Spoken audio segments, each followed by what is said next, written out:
Hello everyone. Recently I told you about various beings that populate fantasy worlds. Elves, dwarves, orcs or goblins. Tonight we're going to review more imaginary creatures, including phoenixes, unicorns and mermaids. Their backstories in mythology, in folklore, in history, and also what they stand or stood for, because they all represent concepts, forces of nature, human aspirations or fears, phenomena. At least originally, their presence in myth was filled with meaning. We are about to get started, so take a moment to sit or lie down comfortably and let the tension go in your shoulders, gently. I remind you that if you wish to try another take on my stories, I also record them in French for a podcast called La Bibliothèque des Rêves, and they are also edited and recorded again by my favorite narrator, Olimpia in English, the Lights Out Library podcast, and in Spanish, La Biblioteca de los Sueños. All of these are available on all the main audio and video platforms. There are links in the description. And now, off we go. You already know different things about our first creature, the phoenix, a legendary, immortal bird that can regenerate. It has often been depicted as able to be reborn from its own ashes. More than a creature associated with one specific culture, the phoenix is a motif, a figure that appears across different cultures and periods of time.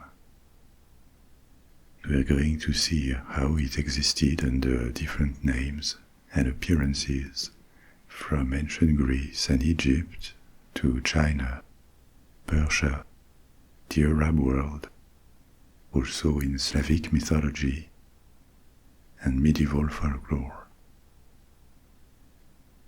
And this journey begins with the name itself, phoenix. This word has traveled.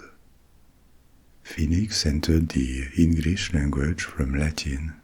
It passed to Old English. But this Latin word came from Greek, phoenix. It was attested in ancient Greek, the Mycenaean Greek language, in the 2nd millennium BC. But it seems the Greeks borrowed this word from the Levant, from the name of a red dye.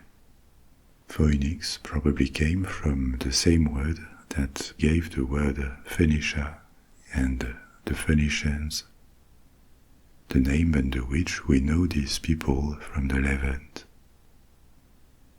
In Greek, Phoenician means those who work with red dyes. So to the ancient Greeks, phoenix might also have meant the red or the purple bird, or the Phoenician bird. And from there, the word passed to Latin, and centuries later to Old English or Old French. The phoenix we know of nowadays as a bird that can be reborn from its ashes comes from the Greek tradition, but it was very long in the making. From the Mycenaean period, which was in the 2nd millennium BC, we don't have more about the phoenix than this mention of the word. No text or story about it, no description. The earliest clear mention of the phoenix as a legendary bird that we know of is from the 8th century BC, in a text attributed to Hesiod, a Greek poet, a contemporary of Homer. Hesiod is maybe lesser known than Homer. You know that Homer is credited with foundational works, the Iliad and the Odyssey, but his identity is still debated. The majority of scholars believe that the Iliad and the Odyssey probably had different authors. So Homer may be a legendary figure, or an author to which more works would have been attributed. Hesiod's existence and body of work is way better documented. There is no doubt that he was a real person, and he left several works that are known in their entirety, epic poems such as the Theogony, that tells the origins and lineages of Greek gods, or Works and Days, a poem that includes a well-known myth such as Pandora and Pandora's box. He most certainly put in writing myths that had been in circulation for generations before him. He did not invent them. But he is a major source on Greek myth. So in another of his works, called Precepts of Chiron, which has been partially lost, we only have fragments of it, he wrote about the phoenix.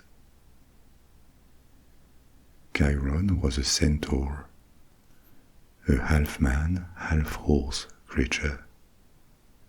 Contrary to his kind, he was cultured and wise.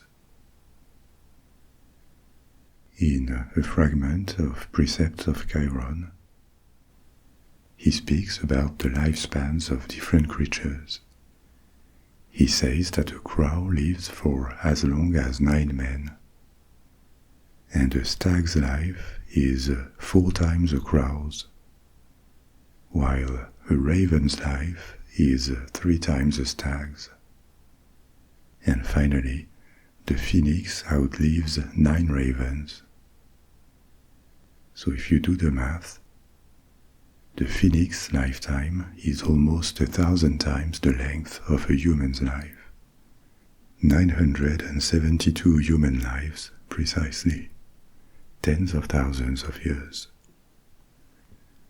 Based on what we know, no description of the phoenix is provided.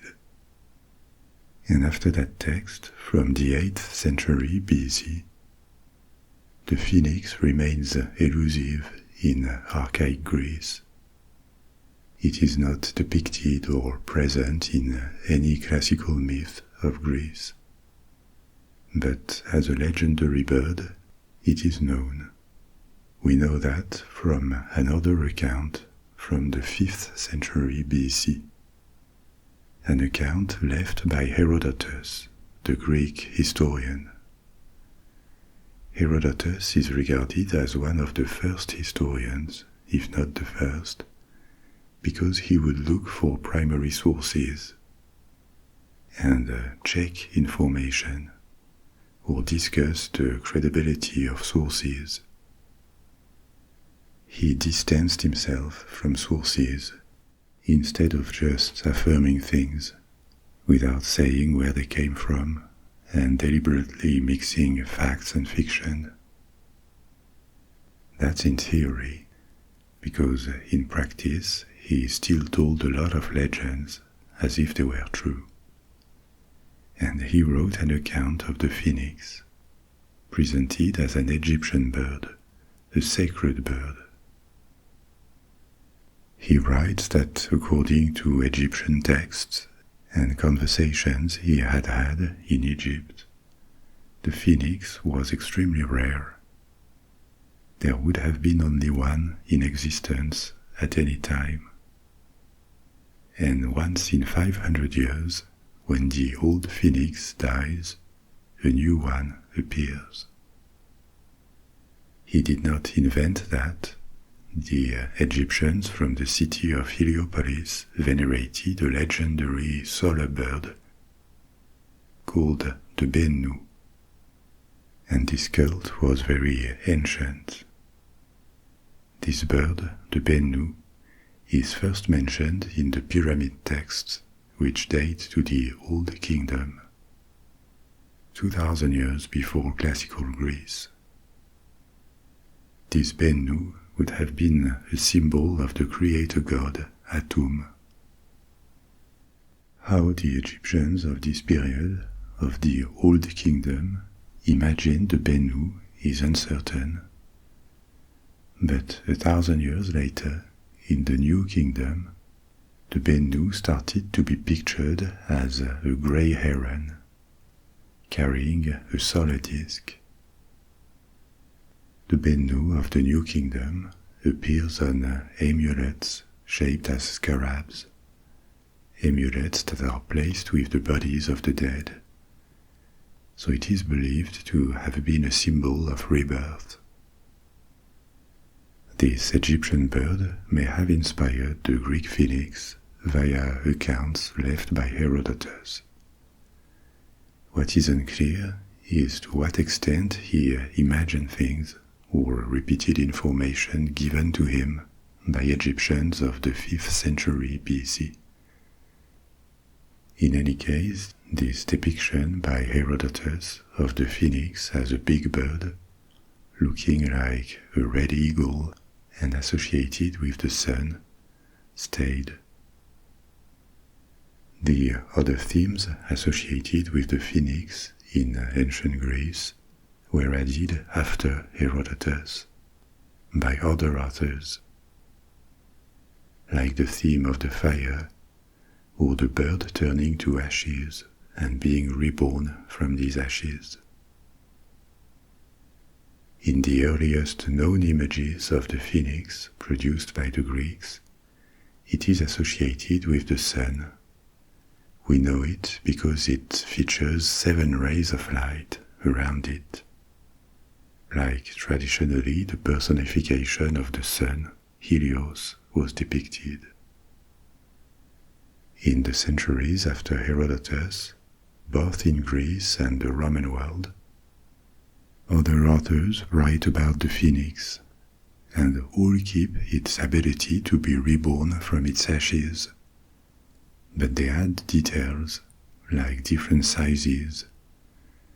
Herodotus talked of it as the size of an eagle, but a few centuries later it has grown to the size of an ostrich. Its colors also change. From red and yellow, it becomes covered in gold feathers or scales on its legs. Its eyes are either yellow or blue like sapphires, depending on the authors. And its life cycle varies greatly, from 500 years to 1500 years, to even immortal, since it can reappear from its ashes forever. Even though the phoenix is not a figure that appears much in Greek and Roman myth, it is apparently appealing enough to survive antiquity. It remains known as a symbol of rebirth that is occasionally painted.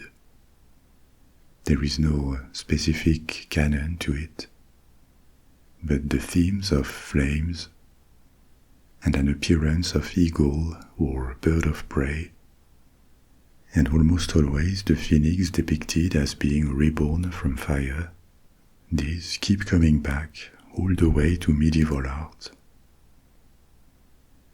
The phoenix as a symbol was known enough for it to be referenced often in European heraldry.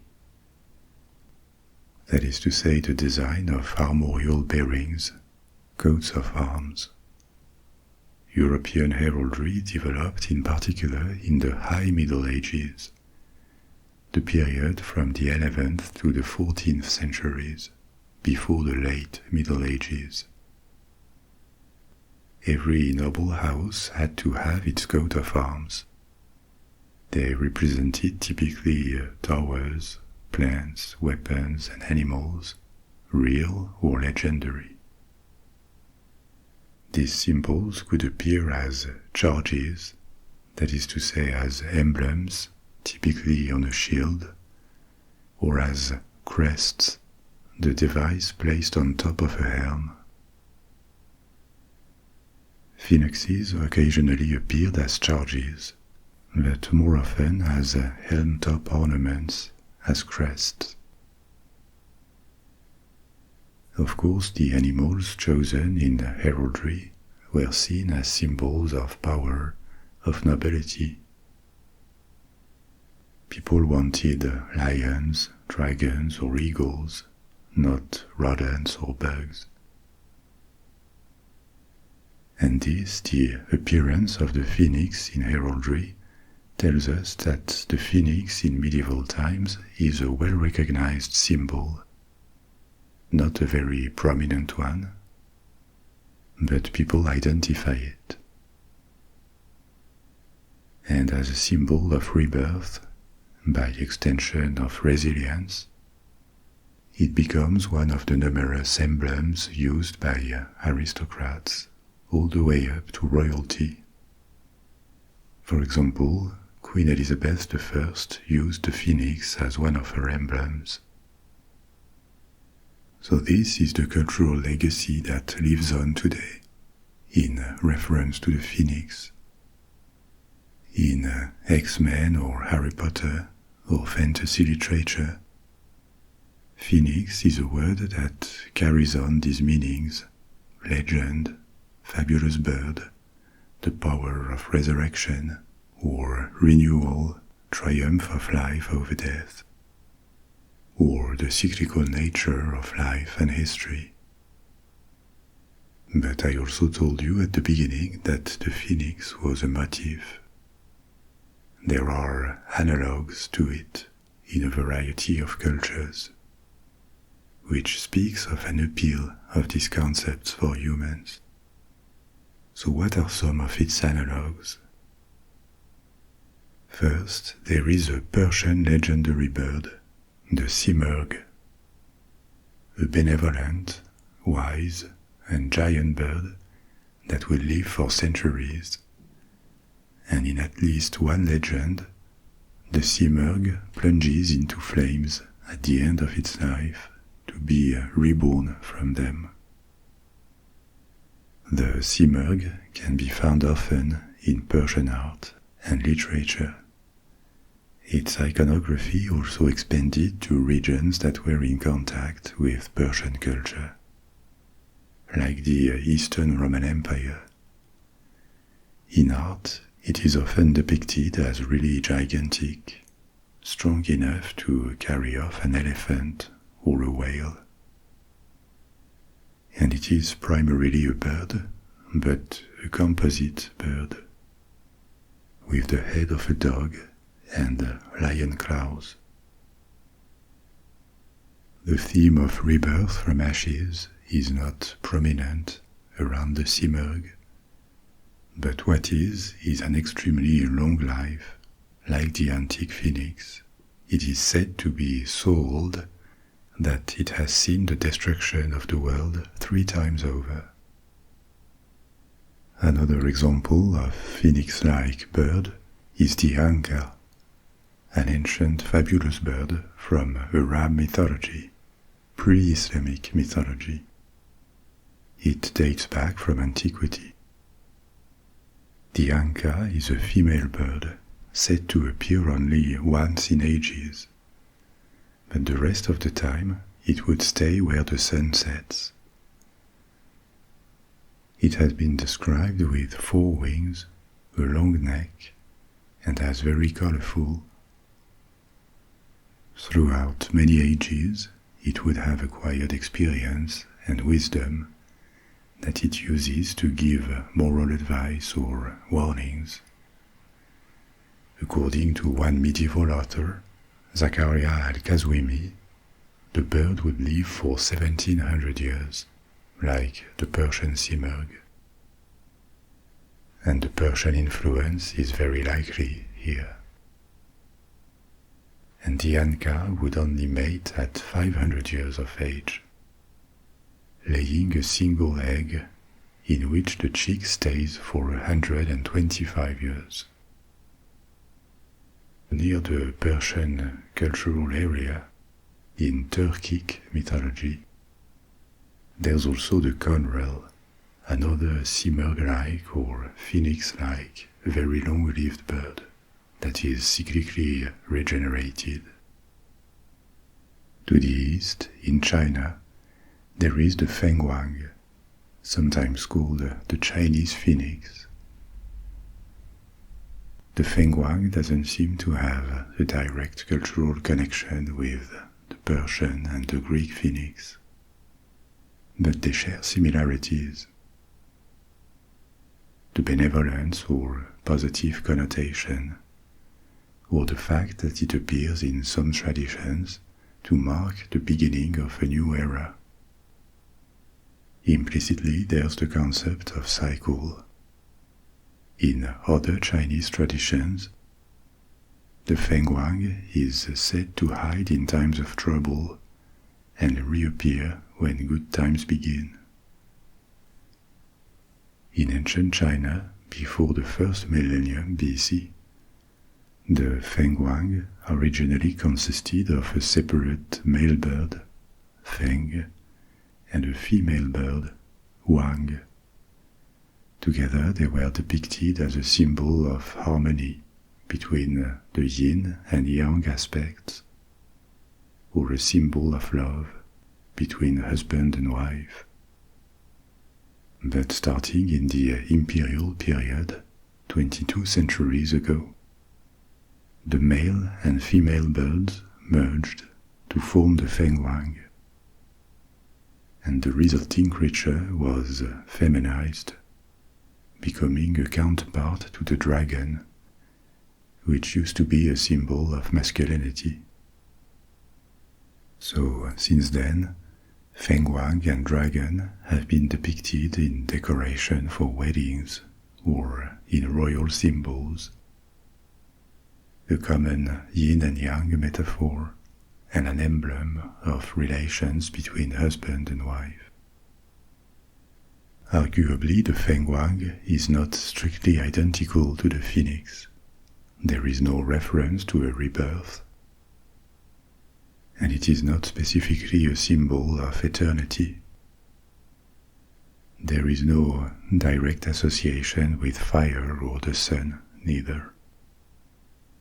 But the fact that it will return cyclically, announce a renewal, the iconography as a sumptuous and colorful bird, or its very positive connotation, these are all elements that connect it to the Western and Middle Oriental phoenix.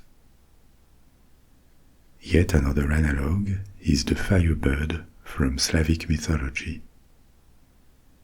a glowing or burning bird often depicted as resembling a falcon from a faraway land that is a bearer of blessings. It may also bring doom to anyone who captures it. Firebirds appear in various Slavic tales, typically as the object of a quest.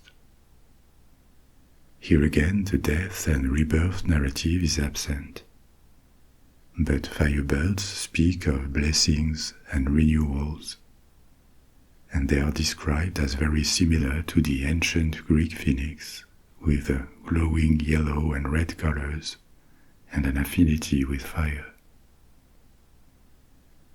So all these examples, Egyptian, Greek, Persian, Arab, Chinese or Slavic, they raise the question of why the appearance of this symbol across different cultures.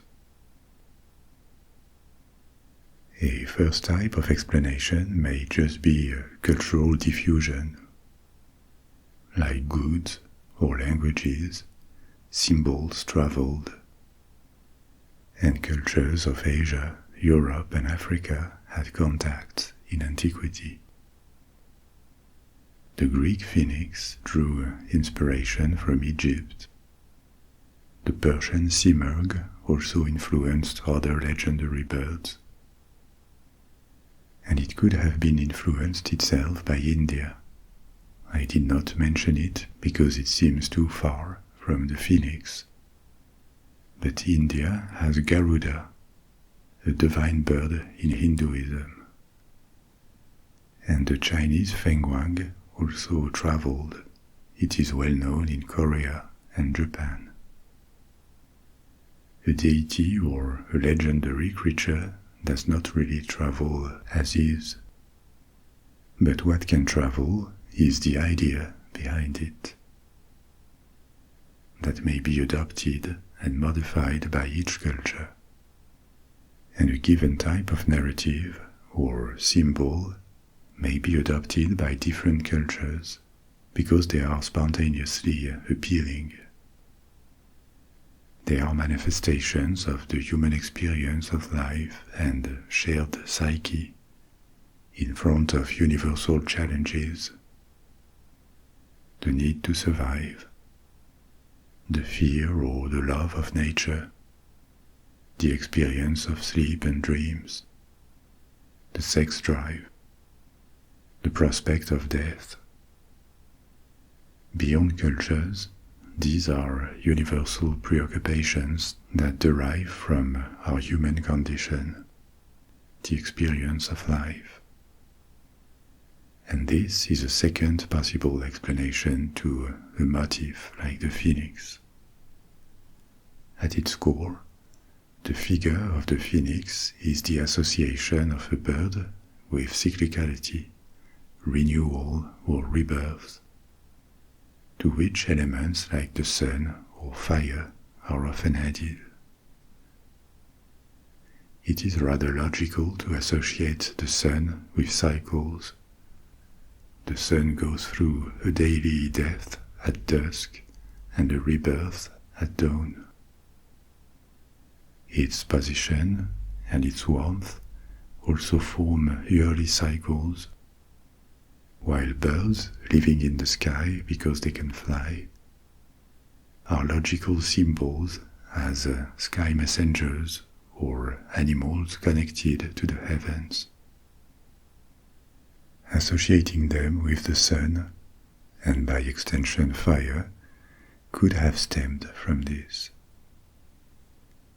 Maybe another dimension of this cultural appeal of the phoenix on a more psychological level is the theory or the observation developed by scholars like Carl Jung or anthropologists like Claude Lévi-Strauss, that similar myths would emerge independently across cultures, because humans would structure stories around binaries like life and death or chaos and order.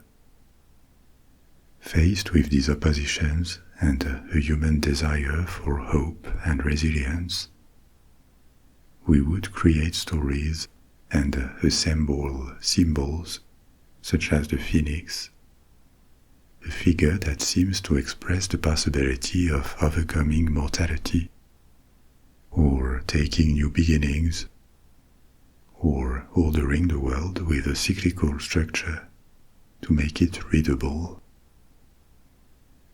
This is inherently hard to prove, and the risk of rambling is real when assembling concepts like this at a very theoretical level.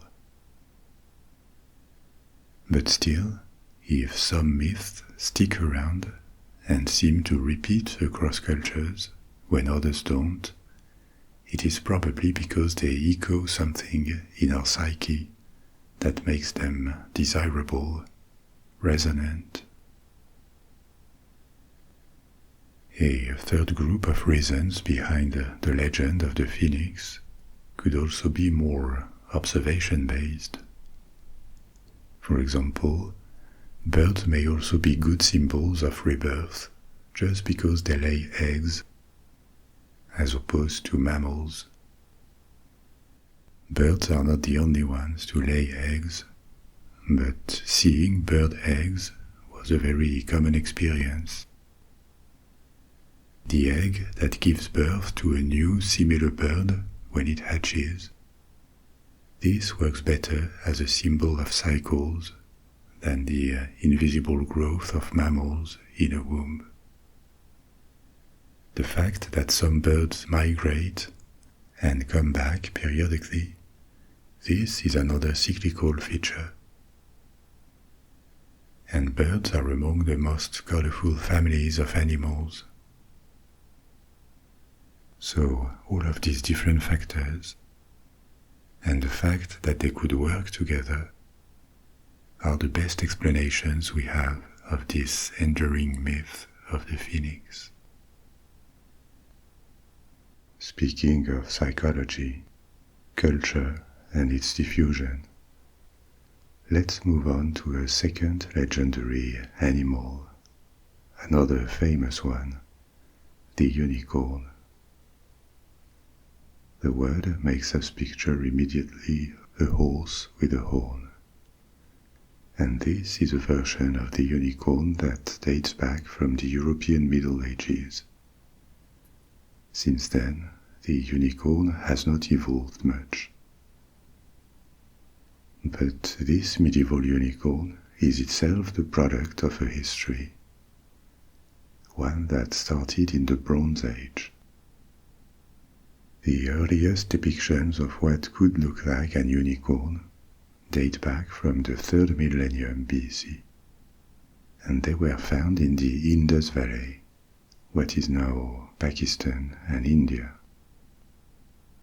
In ruins of the Indus Valley civilization, ancient stone seals, engraved seals, were found, showing what looks like bovine animals with a single horn.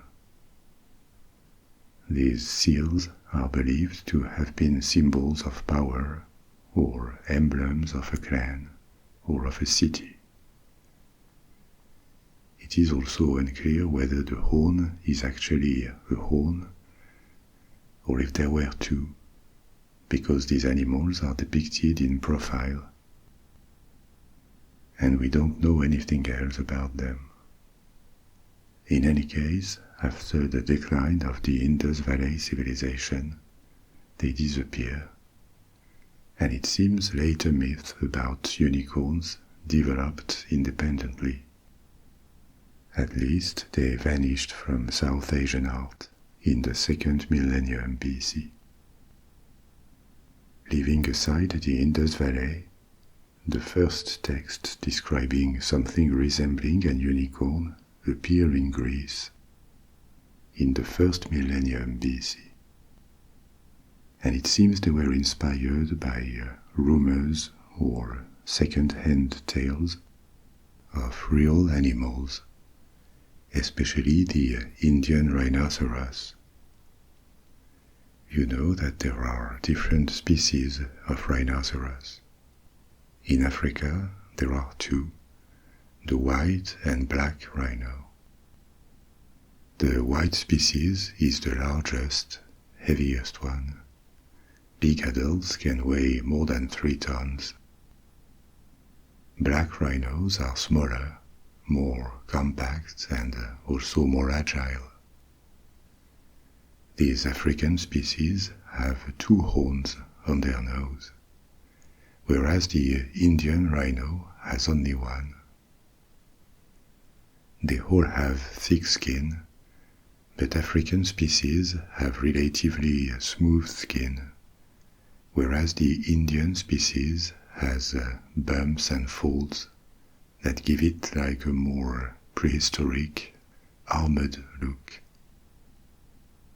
The population of Indian rhinoceros had declined a lot and was considered endangered at the beginning of the 20th century.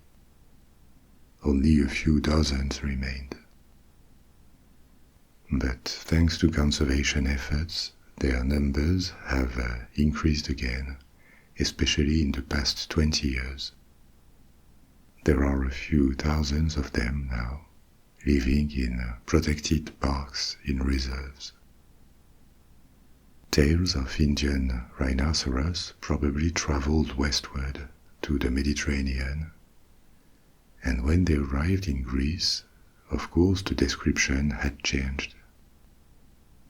In the writings of a Greek physician and historian of around 400 BC, Ctesias, the animal was still large, but now agile and fast, with still this distinctive horn. Ctesias did not use the term unicorn to name this creature, but he left a description that later writers would build upon. Authors like Pliny the Elder, a Roman author, scientist, and army commander, elaborating on the description by Ctesias, he came up with a creature called monokeros, or monoceros, one horn in Greek. It was a composite beast that would have had the head of a stag, with the feet of an elephant, a horse-like body, and a single black horn on its head. This monokeros was not shy, elegant, or wondrous, like unicorns would be imagined later. Instead, Pliny emphasized its ferocity. It was a dangerous beast from exotic lands. This animal entered what is called Bestiaries. What is this? Bestiaries, from Latin bestiarium, meaning collection of beasts, were illustrated books, compendiums, that described real and mythical animals. The tradition dates back from antiquity. Their ancestor is a Greek text called the Physiologus, which means the naturalist, an anonymous text compiled sometime between the 2nd and 4th centuries AD, so in the late antiquity. It contains chapters, each dedicated to a different animal, with a biblical quotation, a description of the creature, and comments about its nature, real or fabulous, imaginary. And there's also a moral or religious allegory about it. The Physiologus was very influential. It was translated to multiple languages during the Middle Ages, and it was one of the most read books after the Bible at the time. What it had done was compile and Christianize older descriptions of animals, such as the ones left by Pliny the Elder. Building on the example of this text, medieval bestiaries appeared by the 10th and 11th centuries, and they were very successful. They circulated widely, especially in England and in France in the 12th and 13th centuries. We know it from the hundreds of copies, now more than 800 years old, that survived to this day. These medieval bestiaries that were copied manually, like all books at the time, were illustrated and a bit more encyclopedic than the Physiologus, in the sense that on top of the drawings they tried to explain a little about the animals.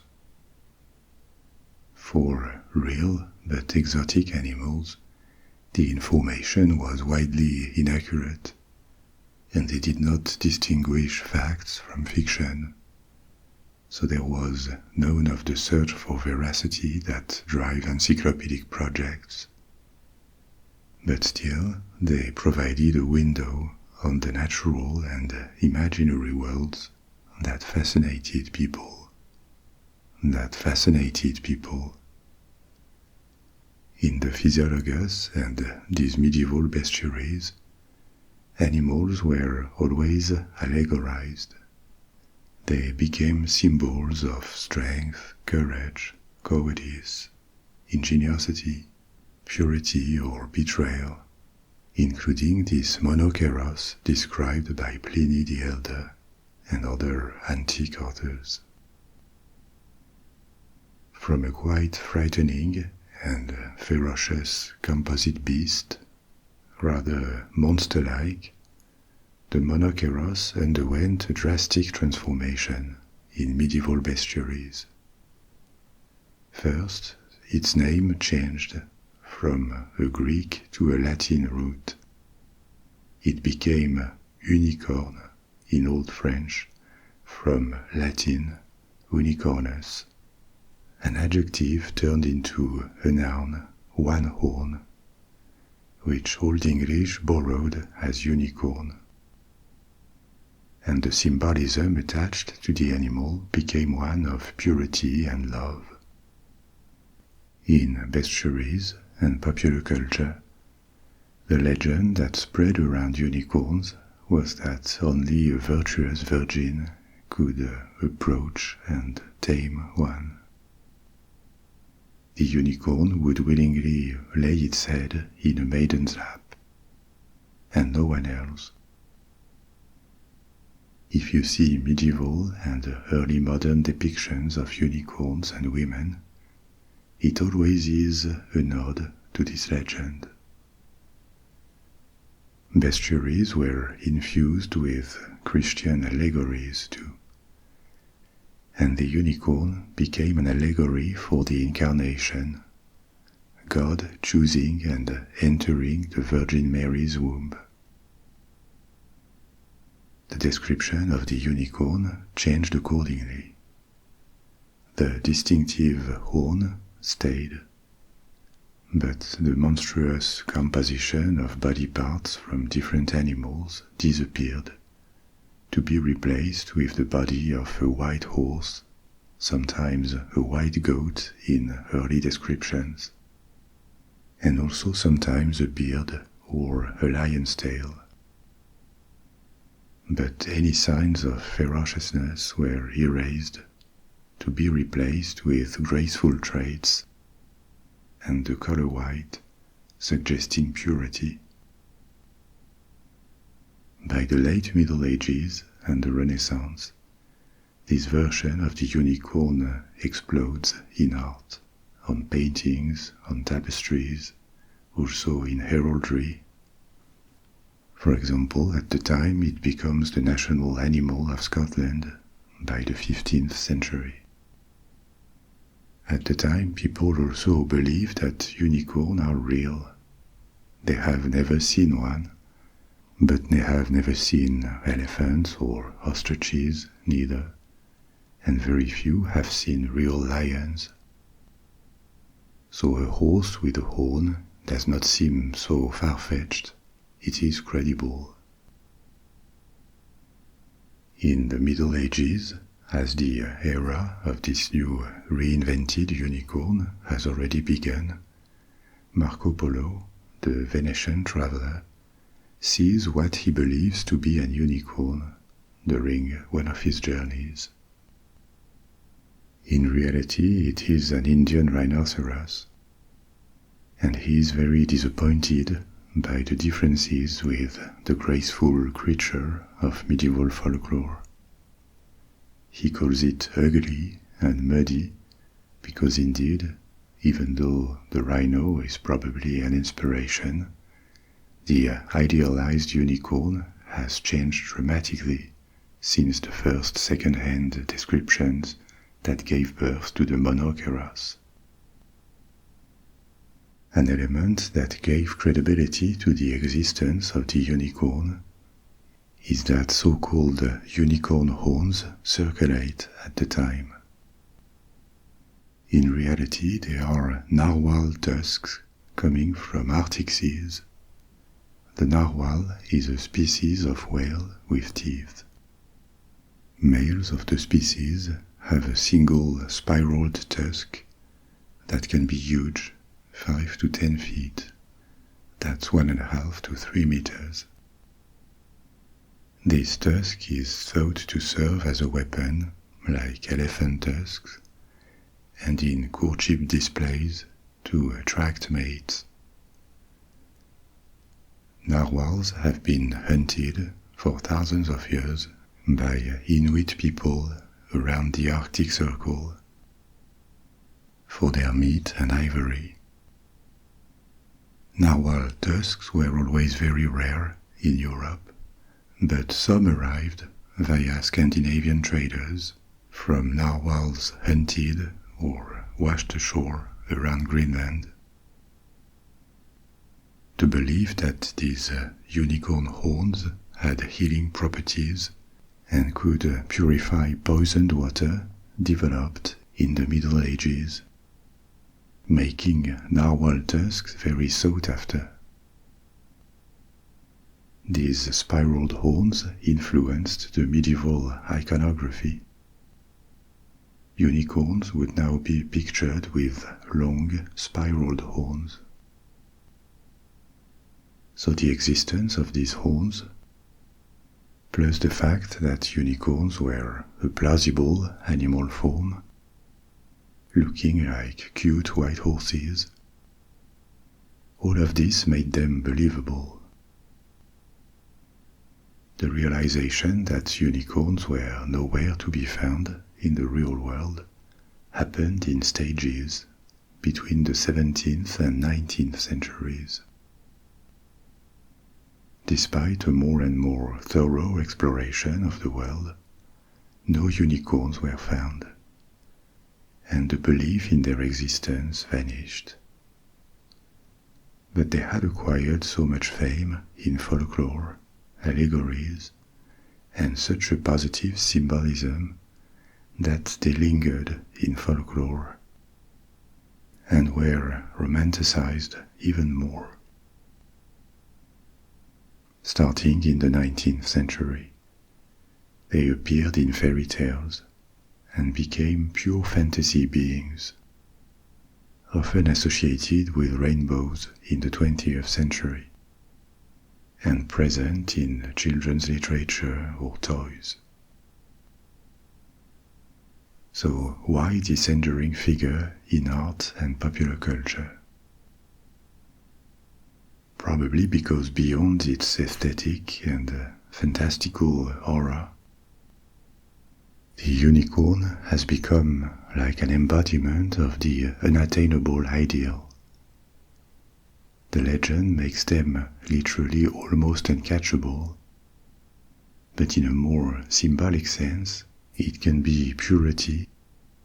We saw that medieval unicorns carried this allegorical meaning, the incarnation, extreme rarity. This ideal can also be the discovery of something extremely rare. They seem close because they are plausible animals, but they remain very elusive. Actually, an unicorn can be a metaphor for an object, a solution or person that perfectly matches the search, even in a very mundane context. Nowadays, for example, in business, an unicorn is a startup that is already valued at $1 billion or more. The word is increasingly used as a metaphor for very rare, difficult, but not impossible things. The unicorn is this extraordinary thing, event or discovery that lurks just beyond the ordinary, a promise of wonder and perfection. I promised you we would also talk about mermaids, so let's do it. This is another class of creatures that has undergone a lot of transformation, and also one that exists under one form or another on all continents. The figure of the mermaid tells us of different things too, like the dangers of nature and seafaring, or the evolution of ideas around femininity and temptation. The typical mermaid is a being with the upper body of a woman and the lower body of a fish. And this concept of fish-tailed human figures first appeared, as far as we know, in Babylonian art, in ancient Mesopotamia. So they appear almost 4,000 years ago, on seals and later in sculptures. These creatures seem to have been protective spirits of both sexes, called Kuliltu, fishwoman, and Kukulu, fishman. Around 1000 BC appear depictions of an Assyrian goddess. The Assyrians are the Mesopotamians of the north, what is today northern Iraq and the east of Syria. So an Assyrian goddess called Atargatis, sometimes depicted as a half-woman, half-fish entity. We don't know much about this deity at the time she was worshipped only by the Assyrians. They were not a seafaring culture, and they represented her as anthropomorphic, without a fish tail. But later, during the Greek period, in the 3rd century BC, after the invasion of Alexander the Great, her cult spread to various parts of the Greek world, carried by Greek merchants or mercenaries. She was generally regarded as a form of Aphrodite and associated with fertility. This is when her fishtail appeared. We also have a later legend about her. According to Roman writings of the 1st century BC, she would have been a goddess of fertility who had fallen in love with a shepherd, a mortal. They had a daughter together, but this love was illicit and degrading for a goddess. So in shame, she flung herself into a lake, and her body was changed into the form of a fish. Only her head or her upper body remained human. This makes her the first archetype of mermaid with a backstory. If we leave aside these Mesopotamian seals and sculptures with fish women and men that we don't know much more about. The story of Atargatis appeared in the Greco-Roman world when an already well-known figure was that of the sirens. You know the sirens that appear in the Odyssey and pose a mortal threat to Odysseus, Ulysses, and his crew. These sirens were conceived as large birds with a human head. In the Odyssey they are said to attract ships with their singing voices. Sailors would be charmed by their songs, lose control, and sail to their island, where their ship would be wrecked, and the sirens would devour them. Odysseus survives this episode by clogging the ears of his crew with wax, and asking them to chain him to the mast of the ship.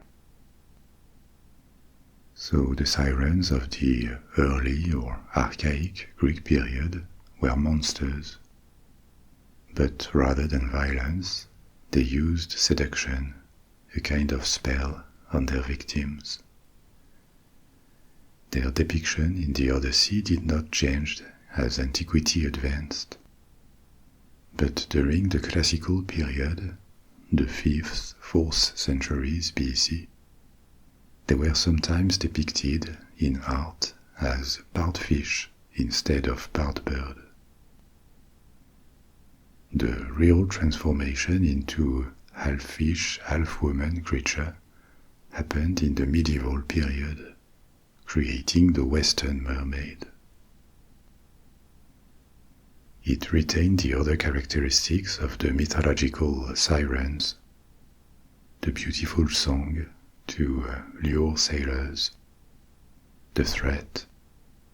So they were still dangerous monsters, but instead of just a woman's head, their entire upper body became human, and the bottom part turned into a fish tail. This made them more physically appealing. A mermaid swimming could now look like a woman, reinforcing their seductive power. Where did this transformation appear and how? In these bestiaries I told you about when we spoke of the unicorn. The first descriptions of sirens as sea women appear in the 7th and 8th centuries AD, and by the High Middle Ages this figure of the siren has completely morphed into the mermaid. The word mermaid in English has its first attestation by the late 14th century. It is a compound word in Middle English, formed from mer, sea, and maid. In Romance languages, Italian, Spanish, French, the old word siren, sirene or sirena, remained in use. During the 11th, 12th, 13th centuries, there are different examples of bestiaries in which the sirens are described as half bird, half woman, like in antiquity, but the illustrations don't match the text. The same sirens are drawn, painted with fish tails. So this leaves no doubt that mermaids descend straight from sirens. These now half-women sirens would also be depicted with symbols that did not appear in antiquity. Very often they held a fish in one of their hands, but as the Middle Ages advanced, they more and more held a comb or a mirror instead. These symbols were not random. I told you before that real and legendary animals in bestiaries were attributed moral qualities or vices. The figure of the unicorn was very positive. The mermaid not so much. The comb and the mirror being a luxury item at the time that was rare. These were symbols of vanity. So in the Middle Ages, across Christianity, the sirens, now turned into mermaids, had a double dimension. In coastal regions, especially in sailing communities, they were seen or imagined as shipbreakers, marine monsters hiding behind a seductive appearance. But in parallel, they also became symbols of vanity, of feminine seduction, and its perceived dangers, not just as an actual mortal trap, but a moral one too, a trap for the good Christian man's morality and soul. If we look at it from a distance, mermaids and sirens are just one among many examples of half-human, half-animal hybrids that appear not just in Mediterranean or Mesopotamian mythologies, but worldwide. Centaurs, minotaurs, sphinxes, Egyptian or Hindu gods that are part animal, part human, and also in America, Africa, East Asia. Myths and legends include these hybrids. Why is that? What is the appeal of these figures? Ethnology and psychology provide a range of hypotheses that can help understand that. First, there is probably a cultural dimension to it.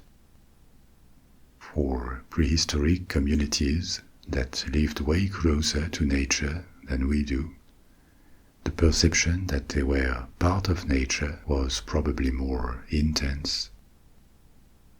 Hybrid figures to them, such as the ones depicted on cave walls, could be a way to express this fluid connection between humans and nature, especially the animals populating it. It could have been at the same time an observation that large animals were their peers or competitors in nature, and also a way of self-defining, of looking for the frontiers between who or what they were and the animal kingdom. Representing hybrids may also have been the expression of an aspiration, a desire to acquire certain qualities attributed to animals: strength, courage, ferociousness, speed, turning them into pictures being like a spell that would hopefully help transform reality. And some of that may have passed to Egyptian or Greco-Roman myth, especially the use of hybrids as others to define humanity. In a hybrid, one can express fears of regression to the beast within each human being. If you think about the Minotaur or the Greek centaur, that were almost always described as barbaric, with the exception of Chiron. Hybrid creatures could also represent a disharmony, an embarrassing connection between humanity and the animal kingdom, a connection that men should overcome, vanquish, or escape in the case of sirens, to reaffirm cultural values as opposed to the state of nature, and maybe to affirm human exceptionalism, the vision according to which we are not animals, but something entirely different, separate. A more psychological way of looking at it could be to suppose that hybrids may be unconscious allegories or metaphors of human nature. Human nature is something very hard to define. And for ancient cultures, like today, it couldn't be defined in a void. Comparisons, references were needed. Are we animals? Are we spiritual beings with a body? Are we beings of nature or beings of culture? A hybrid may be a way to express this questioning, by integrating opposites into a single figure to better define ourselves. A hybrid typically has a human half that would represent reason, consciousness, culture, whereas the animal part stands for instinct, impulses, a shadowy dimension that is unpredictable and mysterious. So in that logic, the hybrid is a physical manifestation of what we are inside. They defy our mental categories: human versus animal, culture versus nature, control versus instinct. They are based on a mismatch, and maybe as such they would mirror an existential unease, an existential questioning of humans. Medieval mermaids are a good example of that, among others.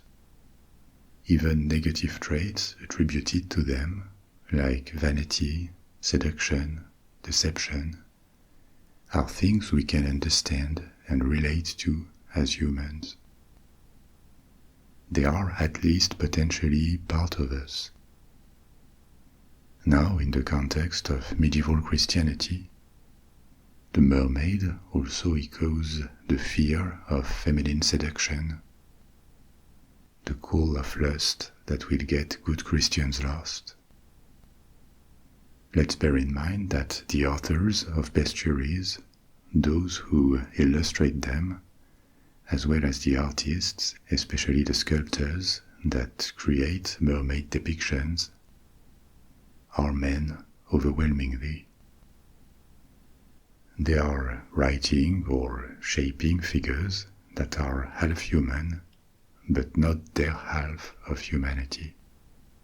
Maybe this makes mermaids even more hybrids. First and foremost, the figure of the mermaid is shaped by men, and many of them, the monks who copy and ornate manuscripts, are not supposed to approach women at all. So there could also well be a layer of fear, desire, defiance, prohibition added to this figure. I emphasized more the formation of this Western medieval mermaid because it provided the template for modern mermaids, the ones that populate fairy tales and have become much more positive figures nowadays. We will get back to that. But legendary half-human, half-fish hybrids are to be found worldwide. From Japan, Korea, and China to the Americas, South Asia, or Africa. For example, across many regions of Africa, there is a mermaid-like water spirit called Mami Wata. The name varies depending on the regions, and so do her characteristics. This figure, Mami Wata, emerged from the introduction of various legendary beings from elsewhere, like depictions of European mermaids or Hindu imagery, adopted and reinvented in many parts of Africa. So, did people in antiquity and the Middle Ages really believe in the existence of sirens or mermaids? They may have had doubts, but occasionally sightings were reported in antiquity. Sightings of sirens or half-fish sea creatures, like tritons or nereids, spirits of the sea, obeying to Poseidon or Neptune. Pliny the Elder, of whom we spoke before, wrote about such sightings in the Atlantic off the coast of Portugal. Until the 18th century, there were claimed sightings. It is just an example among many. But in 1493, sailing in the Caribbean, Christopher Columbus claimed he had spotted 3 mermaids. It seems most of the time these sightings can be explained by animal sightings. Seals, manatees, maybe dolphins. Alleged sightings went on in the 19th and 20th centuries. But they were no longer taken seriously. And indeed, there were various hoaxes with fake mermaid bodies manufactured with fish parts. Several fake mermaids made with monkey and fish parts were made in China and Malaysia in the 16th century, to be brought back to Europe by Dutch merchants as exotic curiosities. So the belief in mermaids as real vanished in the 19th century. And like for other fantasy creatures that had been seen as malevolent or dangerous, a much nicer version appeared in tales in the 19th century. Versions of the mermaid in which they are humanized, morally or psychologically.